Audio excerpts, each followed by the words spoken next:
Muy, Ya. lo tau nggak ada cerita rumah sakit gaib di Tulungagung? Enggak lagi gue. Kalau Tulungagung nggak pernah denger sih, Bi. Tapi setahu gue ada di Bandung. Di Bandung juga ada. Berarti kayaknya banyak banget ya. Nah, gue juga punya nih satu cerita tentang rumah sakit gaib. Tapi bedanya, ini kejadian di salah satu rumah sakit di daerah Jawa Tengah. Oh, Jadi ini ceritanya tuh belasan tahun lalu. Di suatu malam ada seorang bapak-bapak yang dia tuh mau nemenin istrinya lahiran. Kita sebut aja namanya Pak Eka sama Bu Eka ya. oke. Di malam itu Bu Eka ini udah kontraksi, jadi udah bener-bener harus ngelahirin dalam waktu dekat lah. Dan dia harus cepet-cepet dilariin ke rumah sakit buat melahirkan itu. Oke. Nah, karena Pak Eka ini baru pindah ke Jawa Tengah, dia dinas di sana. Jadi dia terakhir kontrol untuk ke dokter tuh di tengah kota, jauh dari tempat dia dinas lah. Ya karena malam itu juga bisa dibilang darurat, nggak bisa tuh dia ke kota, takut nggak sampai kan. Akhirnya si Pak Eka ini nanya tuh ke beberapa warga sambil nyetir tuh, tapi nggak ada rumah sakit di dekat situ. Ya ada satu rumah sakit, cuman udah nggak beroperasi rumah sakitnya di daerah tempat dia itu. Pak Eka nyetir pakai mobil sambil bawa istrinya yang udah kesakitan. Dia cari-cari warga sekitar. Udah rada sepi juga karena itu udah sekitar jam 10-an malam. Mereka keluar dari rumah. Oke. Nah, sampailah setelah udah nyetir-nyetir lama, Pak Eka nyampe di depan rumah sakit yang udah tutup ini. Yang emang dia juga udah tahu ini rumah sakit tutup gitu. Kata warga juga udah pada tutup. Maksudnya udah nggak beroperasi lah gitu rumah Iya. sakitnya. Tapi bangunannya masih ada. Bangunannya masih ada Oh. dan udah kelihatan kumuh banget. Pas Pak Eka sampai di depan rumah sakit yang udah tutup ini, dia ngeliat ke kiri ke arah si rumah sakit itu. Ya harusnya rumah sakit tutup, rumah sakit nggak beroperasi, udah kosong kan. Nah Pak Eka ini ngeliat di malam itu di depan rumah sakit ini tuh kayak ada satu mobil parkir dan ada beberapa motor di sana. Oh. Dari jauh juga nggak kelihatan ada orang sama sekali. Sempet mikir tuh dia, apa mungkin masih beroperasi kali ya? Karena ngeliat istrinya juga udah makin kesakitan, dia coba deh masuk ke situ.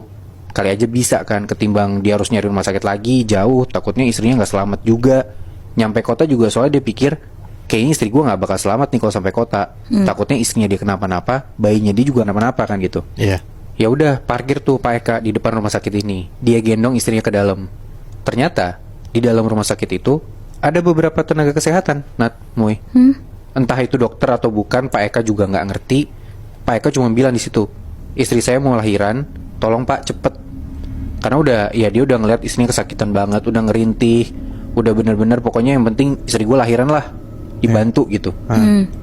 Beberapa orang di dalam situ tuh di depannya Pak Eka itu kelihatan santai aja gitu, diem, tapi gerak ngebantuin istrinya Pak Eka.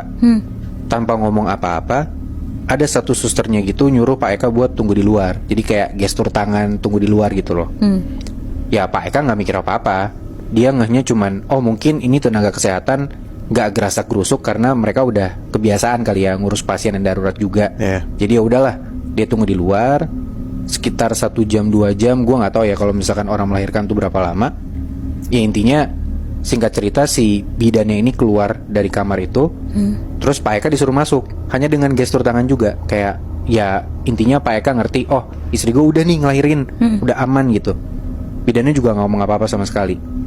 Sampai di dalam ruangan, istrinya Pak Eka melahirkan tuh, alhamdulillah selamat.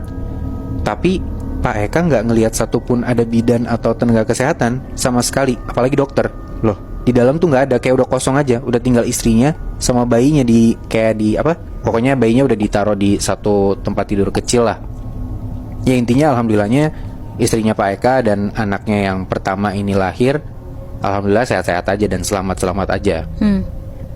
Dia lihat istrinya lagi berbaring gitu ya, tiduran, kecapean.